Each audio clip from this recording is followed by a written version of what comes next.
যায়। সুখদেব ঋষি বর্ণনা করছেন, ইচ্ছং ভগবত গপ্যা সুত্তাপাচ সুপে সলাজ হুর্বিজহরং তাপং তদঙ্গোপচিত শীষ। সুখদেব ঋষি বললেন, মহারাজ পরীক্ষিত, ভগবানের এই প্রেম পূর্ণ, এই অতি দীনতা সূচক, অতি দীনতা, এর থেকে আর কি দীনতা হওয়া যাবে? ব্রজ সুন্দরীর কাছে থেকে স্বীকার করে নিলেন যে অমর জীবনে অনন্ত কালেও তোমরা যে আমাকে ভজনা করেছো তার ঋণ আমি শোধ করতে পারবো না। এর থেকে আর দীনতা কি থাকতে পারে? এর থেকে নিজেকে ছোট জায়গায় নিয়ে যাওয়ার আর কি থাকতে পারে?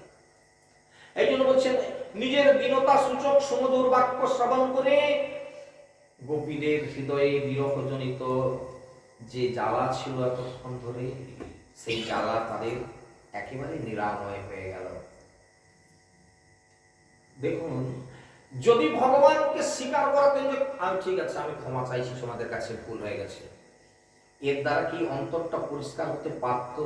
তুমি আমাদেরকে তো কাঁদালে, কাঁদিয়ে এখন কিনা ক্ষমা চেয়ে নেবে, তবু তাদের মনে হতো। কিন্তু যে কথা বললেন, আর কোনো অঙ্কুর থাকতে পারে অভিমানের?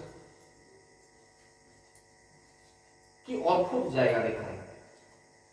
সেই ব্রজগোপীদের হৃদয়ে বিরহজনিত তাপের লেশ মাত্র আর অবশেষ রইল না, এবং সৌন্দর্য মাধুর্য নিধি সেই প্রাণপ্রিয়তম সশরীরে তাদের সঙ্গ দিচ্ছেন। এই প্রাপ্তির প্রাচুর্যে তাদের সর্বমনোরথ তখন পূর্ণতা লাভ করল। কিন্তু সশরীরে আমাদের সঙ্গ দিচ্ছেন এখন। তত্রারভত গোবিন্দ রাসক্রীড়া মনোব্রত স্ত্রীরত্নৈরন্বিত তৃপ্তৈরন্যন্যবদ্ধা বাহুবি। শোনো ব্রজ সুন্দরীগণ, প্রীতিবশে পরস্পরের বাহু আবদ্ধ করে সমস্ত ব্রজ সুন্দরীগণ তারা দাঁড়ালেন সেই স্ত্রী রত্ন স্বরূপা গোপীগণের মধ্যে। ভগবান তখন সেই যমুনা পুলিনে রাস ক্রীড়া করবার জন্য প্রবৃত্ত হলেন। রাস ক্রীড়া এইখানে শুরু হচ্ছে। আমরা এতক্ষণ যে জায়গাটা শ্রবণ করলাম সেটা হচ্ছে এর সূত্রপাত। প্রকৃতপক্ষে রাসের যে রসতত্ত্ব, সেই রসটা কি না কান্তাকান্ত রসের যে অভিব্যক্তি, এইখানে শুরু হচ্ছে। দুইজন গোপীর মধ্যে প্রবিষ্ট হয়ে তাদের প্রত্যেকের কণ্ঠে নিজের বাহু সংলগ্ন করলেন। এদিকেও এক ব্রজগোপী, ওদিকে এক ব্রজগোপী, এভাবে প্রত্যেকটি ব্রজগোপীর এপাশেও কৃষ্ণ, ওপাশেও কৃষ্ণ। তখন সব কৃষ্ণময় হয়ে গেল, কৃষ্ণময় জগৎ।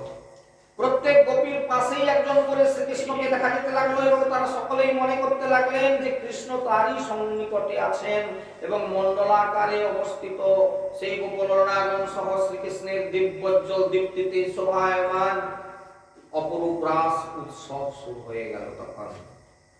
তখন আকাশে শত শত দিব্য বিমানে আকীর্ণ হয়ে দেবতারা তাদের পত্নীদেরকে সঙ্গে নিয়ে সেখানে এসে উপস্থিত হলেন, এবং শ্রী ভগবানের রাজ উৎসব দর্শনের ঔৎসুক্যে তাদের মন যেন তাদের বশ মানছিল না, কিছুতেই তারা যেন থামতে পারছিলেন না। আপনারা যারা বৃন্দাবনে রাসস্থলী দর্শন করেছেন, সেই সৌভাগ্যবান এবং সৌভাগ্যবতীদেরকে আমার তাদের চরণে প্রণাম, এই কারণে যে তারা সেই রকম একটি জায়গায় যেতে পেরেছেন। আর যারা গিয়েছেন তাদের কাছে একটা কথা বলি এবার। তারা আশা করে দর্শন করেছেন এই রাশির রসতত্ত্বকে আস্বাদন করবার নিমিত্ত স্বয়ং দেবাদিদেব ভোলানাথের এত লোভ হয়েছিল, যে লোভের প্রাচুর্যে তিনি আজও অপেক্ষমান। কি সে কাহিনী? এই দিব্য রাস দর্শন করবার জন্য সুন্দরী পার্বতী নিত্য নিত্য এই রাসস্থলীতে চলে যেতেন। দেবাদিদেব ভোলানাথ একদিন সন্ধ্যেবেলা পার্বতীকে প্রশ্ন করলেন, তুমি কোথায় যাচ্ছ? এত সাজগোজ কিসের? এখন পার্বতী যদি একটু ভালো করে বলতো তাহলে ভোলানাথের মনে এতটা দুঃখ হতো না। হ্যাঁ, তোমার না জানলেও চলবে। কি বললেন? আমার ধরনী কোথাও যাচ্ছে রাত্রিবেলা অন্ধকারে, আমার না জানলেও চলবে, ঠিক আছে আমি যেতে দেবো না। পার্বতী বললেন আমি যাবই না, কিছুতেই তোমাকে যেতে দেবো না, আমি যাবই না বললাম, আমি তোমায় কিছুতেই যেতে দেবো। দ্বার ঘিরে দাঁড়ালেন। পার্বতী দেখলেন রাগিয়ে লাভ নেই, রাগালে চলবে না। চরণে পড়ে কাকুতি মিনতি করে বললেন আমাকে তুমি যেতে দাও, আমাকে সঙ্গে নিয়ে চলো, আমাকে সঙ্গে নিয়ে চলো, তাহলে তুমি যাবে। দেখো সেখানে তোমার যাওয়া চলবে না, আমি যাবই, আর না হলে তোমাকে যেতে দেবো না। এখানে যেতে গেলে যেটা প্রয়োজন, সেই প্রয়োজনটা হচ্ছে এখানে কোন পুরুষের প্রবেশ নিষেধ। অর্থাৎ পৃথিবীতে একমাত্র পুরুষ হচ্ছেন পরমেশ্বর ভগবান শ্রীকৃষ্ণ, তা বলতে আমরা সবাই নারী। রাসে এই জিনিসটা দেখানো হচ্ছে কেমন না, রাস রসতত্ত্ব হচ্ছে কান্তাকান্ত প্রেম, তুমি আমার স্বামী, আমি তোমার প্রেয়সী, এই ভাব। ভোলানাথ তুমি যদি নেহাত যাবে তাহলে সেইভাবেই তোমাকে যেতে হবে, নারীর বেশে, আপত্তি নেই, যেভাবেই হোক না কেন আমি যাব, আমাকে নিয়ে যেতে হবে। পার্বতী দেবাদিদেব ভোলানাথকে নারীর বেশে সাজালেন, কিন্তু বেশটা পরিবর্তন হলেই কি হলো, আপনারা গভীরভাবে এই জায়গাটা মনন করবার চেষ্টা করুন। আমাকে যদি কেউ নারীর বেশে সাজিয়ে দেয়, আমার চলনগুলো, আমার মাধুর্যতা কি নারীর মতো হওয়া সম্ভব কোনোদিনই না। এবং কি দু একজন হয়তো না জানতে পারে, হ্যাঁ দেখেই বলবে যে হ্যাঁ এটা মেয়ে, কিন্তু বেশিরভাগ লোক ধরে নেবে যে মেয়ে সাহায্যে, সাজা মেয়ে। এখন ভগবান শ্রীকৃষ্ণের মতো এমন তো চতুরের চূড়ামণি আত্মজগতের পৃথিবীতে কেউ নেই। তাই রাস রজনীতে দেবাদিদেব ভোলানাথকে নিয়ে যখন প্রবেশ করলেন এই রাসস্থলীতে, রাসের যে রস, সেই রস আর আস্বাদন হচ্ছে না। রসটা কি? কান্তাকান্ত প্রেম। আপনাদের কাছে ধরিয়ে দিয়ে একটা জায়গা, তাহলে দেখুন বুঝতে পারেন কিনা, কেউ কোনো মাইন্ড করবেন না। কান্তা প্রেমকে জানানোর জন্য প্রাকৃত সম্বন্ধ দিতে হচ্ছে, কোনো মাইন্ড করবেন না। ফুলসজ্জার রাত্রিতে স্বামী স্ত্রীর মধ্যে কি কথোপকথন হয় বা এদের কর্মকাণ্ডটা কি, আমি লুকিয়ে থেকে দেখব, খুব মনন করুন কথাটা। বলে যদি কেউ ওদের খাটের তলায় ঢুকে থাকে, আপনাদেরকে নিয়ে যাচ্ছি এরকম একটা জায়গাতে প্রাকৃত সম্বন্ধ দিয়ে রাসটাকে বোঝানোর জন্য, রসতত্ত্বটাকে আস্বাদন করার জন্য। ফুলসজ্জার রাত্রিতে ওদের মধ্যে কি কথোপকথন হয় এবং এদের কর্মকাণ্ড আমি জানবো, দেখবো, শুনবো। সুতরাং কেউ এই খাটের তলায় যদি লুকিয়ে থাকে, মাঝে মাঝে খুসখাস আওয়াজ বা কিছু একটা যদি বোঝা যায়, এমনিতেই বোঝা যাবে, পাশাপাশি কেউ থাকলে বোঝা যাবে, তাহলে কি তার যে রসতত্ত্ব সেটা কি পূর্ণাঙ্গভাবে আস্বাদন করা যায়? যদি না হয়, ভগবান কৃষ্ণ বুঝতে পারলেন যে আজকে এই রাসস্থলীতে কেউ একজন উপস্থিত হয়েছে, যে হচ্ছে বেরসিক জন, যে রাসতত্ত্ব বিরোধী কেউ। কেন আজকে রাসের রস আস্বাদন হচ্ছে না, এই মাধুর্য রসকে কেন আস্বাদন করতে পারছি না, তিনি বারে বারে বিহিত হতে লাগলেন। অবশেষে একটা সময় খুব নম্রভাবেই বললেন, আচ্ছা আজকে এই রাসে আমরা সেই রসতত্ত্ব আস্বাদন করতে পারছি না, এমন কেউ বেরসিক জন কে আছে, এরকম বেরসিক যে রসকে বাধা দিচ্ছে? পার্বতী দেখলেন এই রে, আমি তো ধরা পড়ার জোগাড় হয়ে গেছি, এখনই আমাকে ধরা পড়ে যেতে হবে, কারণ ভগবানের চোখে তো আমি ফাঁকি দিতে পারবো না, ধরা পড়ে যাবো। ধরা পড়ে যাওয়ার থেকে স্যারেন্ডার হয়ে যাওয়া আগে ভালো। কেন ধরলে তখন আমি বেশি প্রধান হলে পড়বো, তার থেকে আমি স্যারেন্ডার হয়ে যাই। প্রভু কি পার্বতী দেবাদিদেব এসেছে। কি বললেন? ভোলানাথ কোথায় তিনি?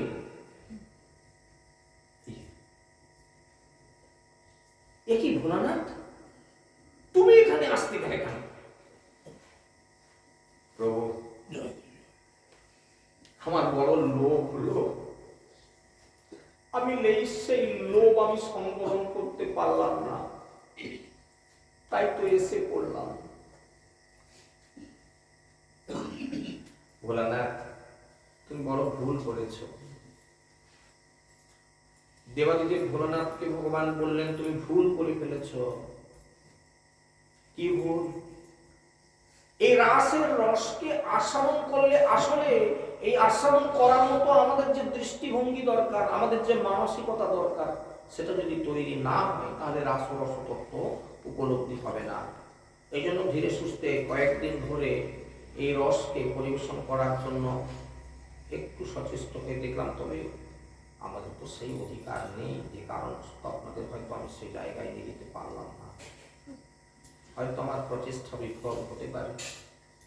তবু চেষ্টা, আমরা তো ধৃষ্টতার মধ্য দিয়ে পথ চলা, যেখানে অধিকার নেই সেই অধিকারের অনধিকার জায়গায় প্রবেশ করা, এই ব্যাধি আমাদের না। সেই জন্য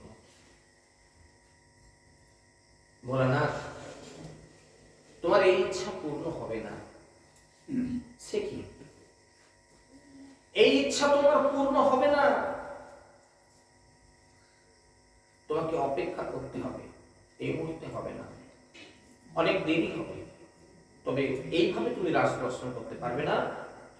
আগামী কলিযুগে তুমি যখন অদ্বৈত আচার্য রূপে আবির্ভূত হবে, আমি যেদিন গিয়ে শান্তিপুরে তোমার গৃহে গিয়ে হরিনাম সংকীর্তন করব, ওই হরিনাম সংকীর্তনের মধ্য দিয়ে তুমি রাস ও রসতত্ত্বকে জানতে পারবে, ওই রাসের আনন্দকে উপলব্ধি করতে পারবে। ততদিন তোমাকে অপেক্ষা করতে হবে। আপনারা যারা রাসস্থলীতে গিয়েছেন দেখবেন যে উত্তরমুখে যাচ্ছেন, রাস্তাটা বাম হাতি গোপেশ্বর শিব বলে আছে। এই গোপেশ্বর শিবকে অতিক্রম করে এরকম বেঁকে রাসস্থলীতে প্রবেশ করতে হবে। যারা বৃন্দাবনে গিয়েছেন খেয়াল করে দেখুন একটু, জায়গাটা ঠিক এরকম। এবং এখানে যেতে গেলে, রাসস্থলী দর্শন করতে গেলে এই গোপেশ্বর শিবকে দর্শন না করে, প্রণাম না করে এখানে প্রবেশ করা যাবে না। উনি বসে আছেন, এই জন্য ওনার নাম হচ্ছে গোপীশ্বর শিব, গোপীদের ঈশ্বরকে বসে আছেন। আমি এইখানে অপেক্ষায় থাকলাম, যতদিন না আমি রাস দর্শনের সুযোগ সৌভাগ্য আমার হয় ততদিন আমি এখানে ছেড়ে যাব না। আজও বসে আছেন গোপীশ্বর শিব। এই জন্য ওই গোপীশ্বরকে প্রণাম করে তারপর রাসস্থলীতে প্রবেশ করতে হয়। আজও এই রীতি আছে। আপনারা যারা গিয়েছেন তারা জানেন, আর যারা যাননি কোনোদিন যদি যান, সেদিন দেখবেন যিনি দেখাতে নিয়ে যাবেন বা কোনো বৃন্দাবনের কোনো গাইড যদি নেন, তাহলে তিনি আগে বলবেন যে গোপীশ্বর শিবকে আগে দর্শন করে প্রণাম করো, তারপর রাসস্থলী দর্শন করতে যাবে। এই সেই রাসের তত্ত্ব, এই সেই রাসের রসতত্ত্ব। রাসমন্দিরের সমস্ত গোপী তখন কৃষ্ণের সঙ্গে নৃত্য করতে শুরু করলেন।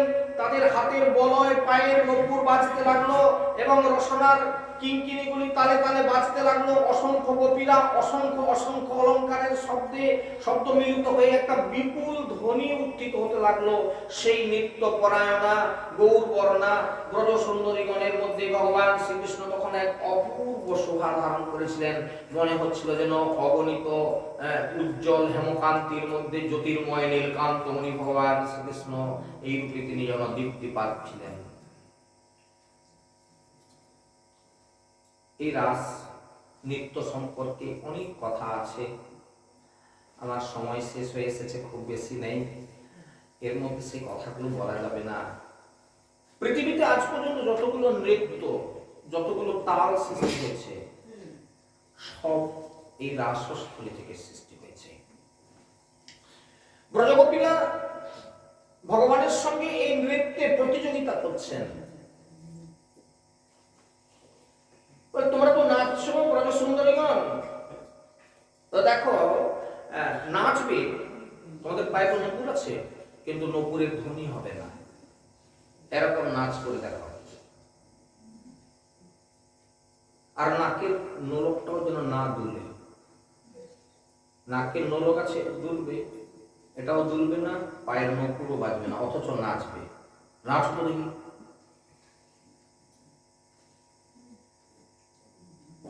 ব্রজ সুন্দরী তোমরা নাচো তো দেখি, তা তা তিনি কিটি তিনি কিটি তিনি কিটি ঝা, তিনি কিটি তিনি কিটি ঝা, তিনি কিটি তিনি কিটি ঝা। দেনতা উরু দেনতা তা Kitty Kitty Kitty Kitty Kitty গা দি দি গা তি তি না তি তি না তি তি দা দা দা দা দা দা দা দিন তা। এ বলে তাই তো তুমি তো ভারী তাল সৃষ্টি করলে, ঠিক আছে আমাদের সঙ্গে একটা তুমি নাচো। এইসব তাল সৃষ্টি হচ্ছে, একটা রাগ আরেকটা রাগের সঙ্গে কিরকম মিলিত হচ্ছে, একটা রাগের সঙ্গে কিরকম মিলন হচ্ছে। দেখুন, একটা স্বরকে পরিবর্তন করে আরেকটা নতুন রাগের সৃষ্টি। এগুলো বলতে গেলে সঙ্গীত জগতের অনেক কথা এসে পড়বে, এত জ্ঞানগম্য আমার নেই, তবে যদিও কিছুটা বলতে পারতাম সেটা অনেক সময় সাপেক্ষ, সেই জন্য এই তথ্যটাকে আমি সম্পূর্ণ এড়িয়ে যাওয়ার চেষ্টা করছি অনেকটা। কোন কোন গোপী শ্রীকৃষ্ণের সঙ্গে গান করার সময় তার আলাপের সঙ্গে নিজের স্বরালাপ না মিশ্রিত করে একটা নতুন রাগের সৃষ্টি করে দিলেন। যেমন ধরুন, দুটো রাগ মিশ্রণ করছে, একটা কাফি একটা আশাবরী, মিলিত রাগটা যাচ্ছে কোথায় দেখুন।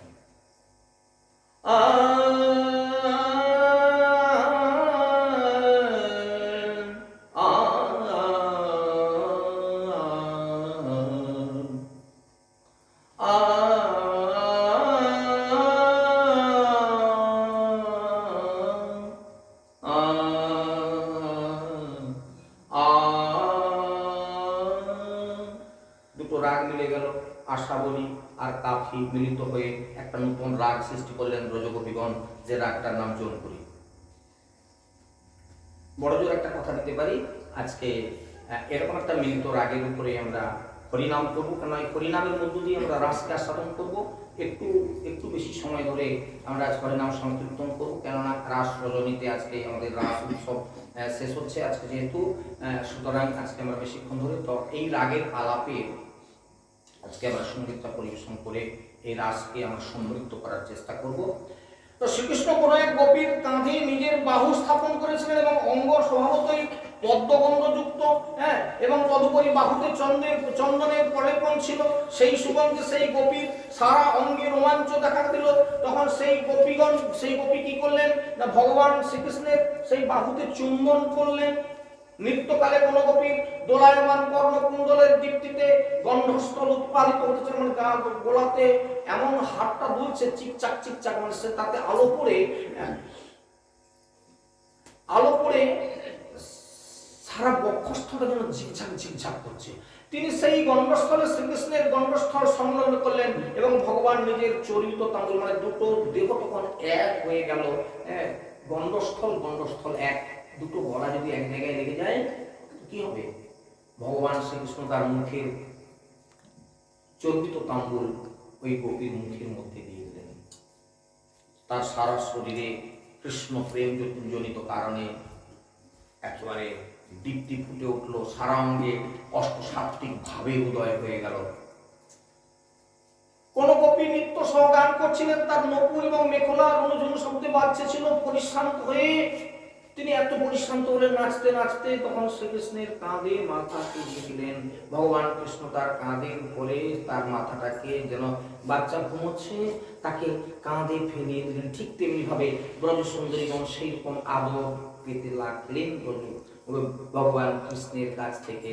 হে মহারাজ পরীক্ষিত, গোপীগণ লক্ষ্মী দেবীর একান্ত বল্লভ প্রিয়তম শ্রীকৃষ্ণকে নিজেদের প্রিয় রূপে লাভ করে সঙ্গীত রসে মগ্ন হয়ে তার সঙ্গে বিহার করতেছিলেন।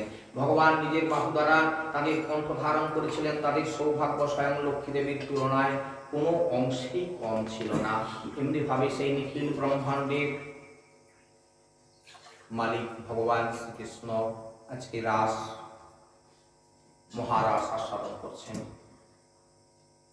মহারাজ পরীক্ষিত শুনতে শুনতে সুখদেব ঋষির কাছে আবার কিছু প্রশ্ন করলেন। একেবারে আমরা শেষ জায়গায় চলে যাচ্ছি।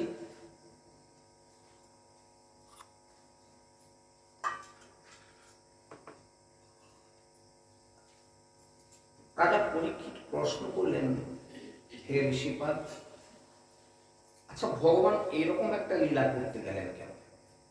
আপনারা খুব মন দিয়ে জায়গাটা দেখবেন। ভগবানের কাজ ছিল কি?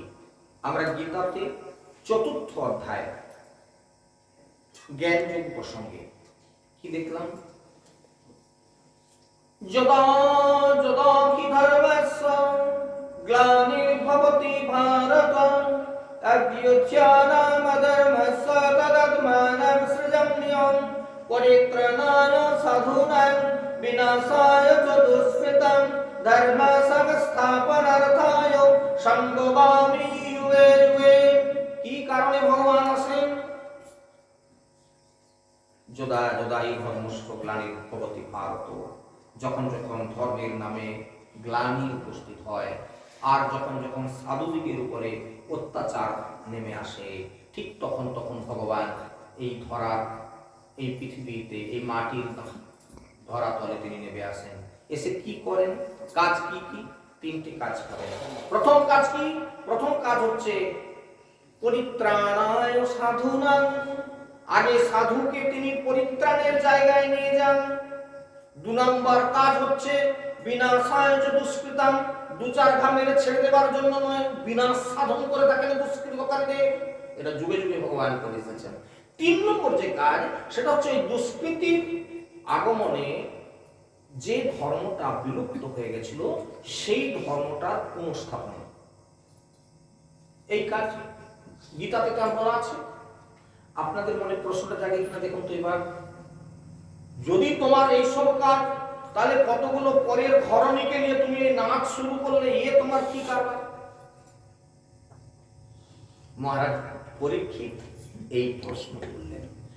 সংস্থাপনায় ধর্মস্য প্রশমায়ে তরস্য চ অবতীর্ণ হি ভগবানং সেন জগদীশ্বর সকথং ধর্ম সেতুনাং বক্তা কর্তা বিরক্ষিতা প্রতীকমাচরদ ব্রহ্মণ পদারান বিমর্শয়ং।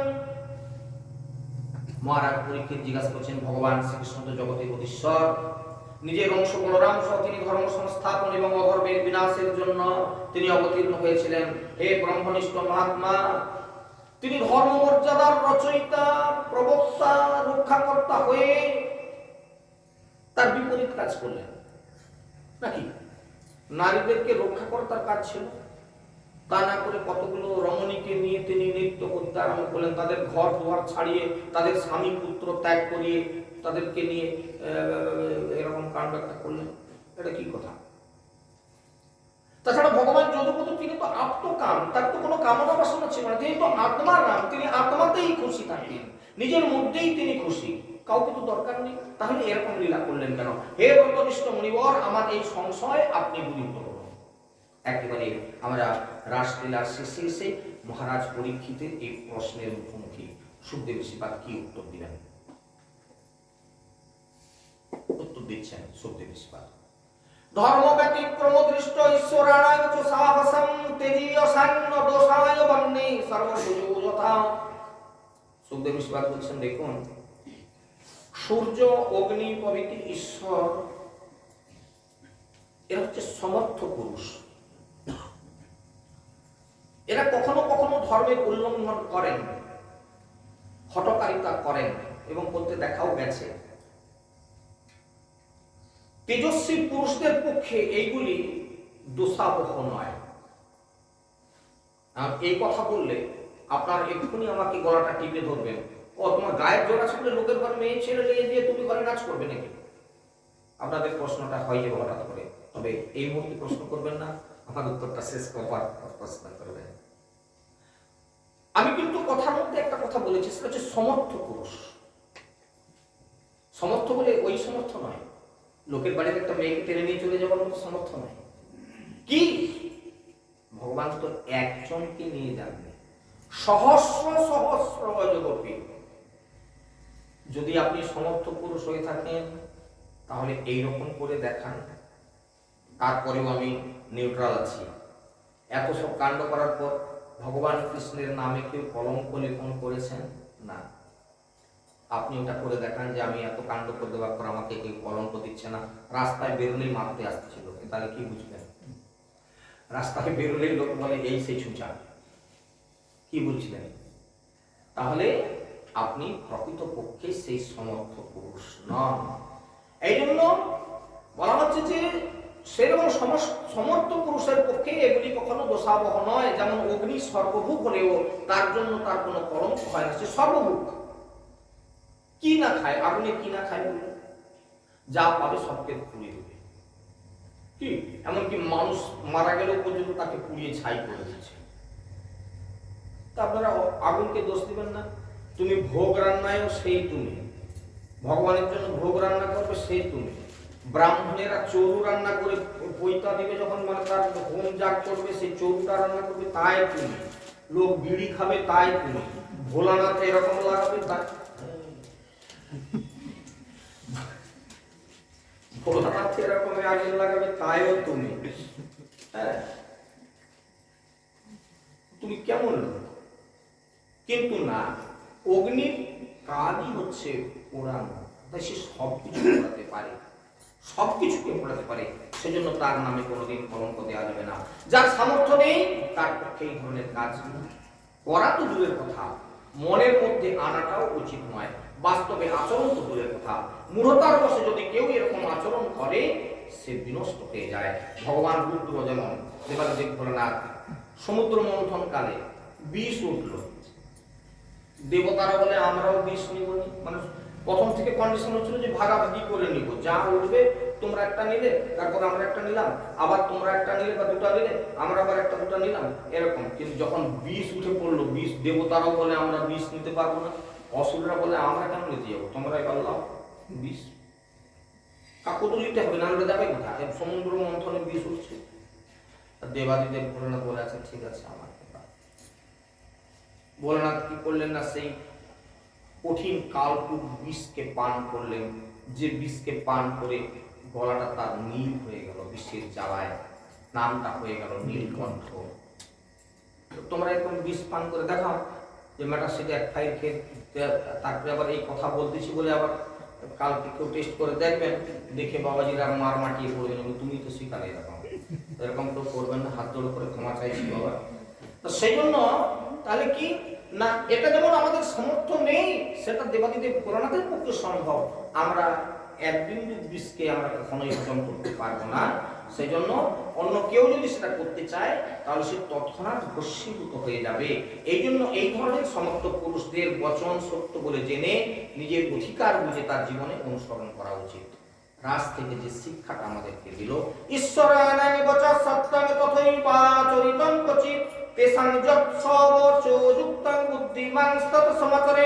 সুতরাং যারা বুদ্ধিমান তারা কোনোদিনই, বুদ্ধিমান পুরুষের পক্ষে এটা উচিত হবে যে তাদের যে আচরণগুলি লোকশিক্ষার্থে প্রদত্ত উপদেশ সেইগুলিকে জীবনে প্রতিফলন করা। যে ভগবান এই কথা বললেন, এইভাবে করলেন, সুতরাং আমাদের এটা করা উচিত। এই সামর্থ্যযুক্ত পুরুষেরা অহংকারহীন হয়ে থাকেন এবং শুভ কর্মাচরণের দ্বারা তাদের কোনো সাংসারিক স্বার্থ সাধিত হয় না, অশুভ কর্মের দ্বারাও কোনো অনর্থ হয় না। তারা এই স্বার্থ এবং অনর্থের পরপারে চলে যেতে পারে। সুতরাং তাদের ক্ষেত্রে কথা আলাদা। আমরা একবারে শেষে সেই রাস উৎসবকে চিন্তা করতে করতে আজকে আমরা রাস মঞ্চ থেকে না বিদায় নেব না, ওই রাসস্থলীতেই আমরা নিজেদেরকে বিলীন করে দেব। বিক্রীড়িতং ব্রজবধূভিরিদং চ বিষ্ণু শ্রদ্ধান্বিত হনু শৃণুয়াত কর্ণৈর্য ভক্তিং পরং ভগবতী প্রতিলভ্য কাম হৃদ্রোগমাস্য পহীনো মুক্তচিরেণ। মহারাজ পরীক্ষিত, ব্রজবধূগণের সঙ্গে ভগবানের এই চিন্ময় যে রাসবিলাস, চিন্ময় এটা অপ্রাকৃত বা চিন্ময়। যে ধীর ব্যক্তি শ্রদ্ধার সঙ্গে বারবার শ্রবণ করবে এবং বর্ণনা করবে তিনি ভগবানের চরণে ভক্তি লাভ করেন এবং অতি শীঘ্রই হৃদয়ের রোগ সমূহ, হৃদয়ের রোগ আমাদের কি জানেন? আমাদের হৃদয়ের রোগ, হৃদরোগ, এই রোগটা হচ্ছে আমাদের মনের কামনা বাসনা। এটাই হচ্ছে সব থেকে বড় ব্যাধি আমাদের। অতি শীঘ্রই সেই হৃদরোগ, সেই কামকে দূরীভূত করতে সমর্থ হন এবং চিরতরে কামনা বাসনার বন্ধন থেকে মুক্তি লাভ করেন। এটা রাস উৎসব এর প্রাক মুহূর্তেই আপনাদের বলেছিলাম যে ক্লিং কাম বীজ গায়ত্রী যুক্ত বাঁশরীতে এই সুর তিনি বাতাসে প্রেরণ করলেন, যে সুরে সমস্ত ব্রজগোপীগণ আনমনা হয়ে গেলেন। তাহলে কি দেখলাম না, সেই বাঁশির সুরেই সেই কামবীজ কাম গায়ত্রীর উপাসনার দ্বারাই কামনা বাসনা থেকে এই রাসক্রীড়ার দ্বারাই বর্ণনা করে দেখানো গেল। এই থেকেই এর শ্রবণ কীর্তনের দ্বারা আমাদের মনের সমস্ত কামনা বাসনাগুলি দূরীভূত হয়ে যায় এবং চিরতরে কামনা বাসনার বন্ধন মুক্ত হয়ে মুক্তি লাভ করবেন। সুতরাং একেবারে শেষ লাইনে এসে কোন গোপিকারে লইয়া যশোদানন্দন নাগর টেরে টেরে হেডয়ে রাই বদন। কোন গোপিকারে লইয়া যশোদানন্দন, এক ব্রজগোপী আর এক কৃষ্ণ এইভাবে কাঁধে হাত দিয়ে হাত ধরাধরি করে এই বৃন্দাবনে এই রাস উৎসব শুরু হয়ে গেল। বৃন্দাবনে রাসলীলা কইল আরম্ভন নাগর টেরে টেরে হেরয়ে রাই বদন। বৃন্দাবনে রাসলীলা কইল আরম্ভন নাগর টেরে টেরে হেরয়ে রাই বদন।